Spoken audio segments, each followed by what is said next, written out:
Анх болохоор тэгэл нэлээд бэлддэг байсан даа тэгэл хоол орохгүй. Тэгээ өдөртөө хоол идэх орой нэг дуусчих өснө гэд мэдээлэл хоол идэл. Тэгэл ерөнхий тэгээ өөрийгөө зүгээр машинтайгаа сайн ярьж өөрийгөө зүгээр зоригжуулдаг л та. Өмнө жилийн гаргасан амжилтаа энэ жил нэг батлаад бас дахиад харуулмаар байгаа бол тэрэндээ бэлдээл одоо ямар ч ихний тэмцээнд ингээл машина бэлэн болгочоод ирсэн байдаг. 2019 оноос хойш ороод дундуур нэг корона гэдээ бас нэг хэдэн жил бас салгаал тэгэл одоо ер нь тодорхой хэмжээний одоо 2 жил 3 жил юм уу дасалтгүй нэг 3 жил явсан. Миний машин Nissan 180 SX гэдэг машин.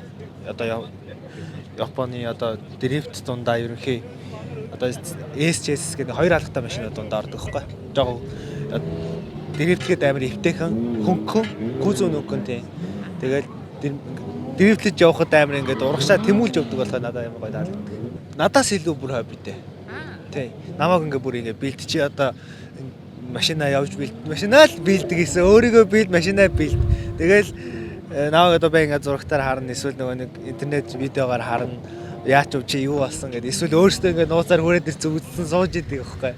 Тэгэл гэрийнхэн болохоор амар хөтлөж амар дэмждэг болох надад амар гоё идэг.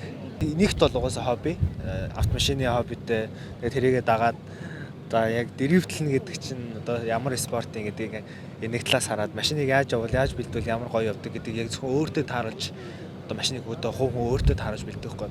Би одоо өөр хүний машин унаад гарлаа гэтэр хүний машиныг нээх гоё унаад явж чадахгүй өөрийнхөө машиныг өөртөө зөөрөж бэлддэг. Тийм болохоор одоо нэг гарч ирж байгаа шинэ залуу тамирчид одоо энэ дүүнертэй гэж одоо хэлэх юм аа. Тэгээд тэр хүмүүст хэлэхэд машинаа зүгээр өөртөө гоё эвтэйхэн байлга. Тэгээд нэгт бол аюулгүй байдал ер нь л явах гэдэг тэгэл машинтайгаа л өөрөө сайн харьцуул тэгэл ямар зам дээр өөрөө машинаа яаж явуулж болно л доо.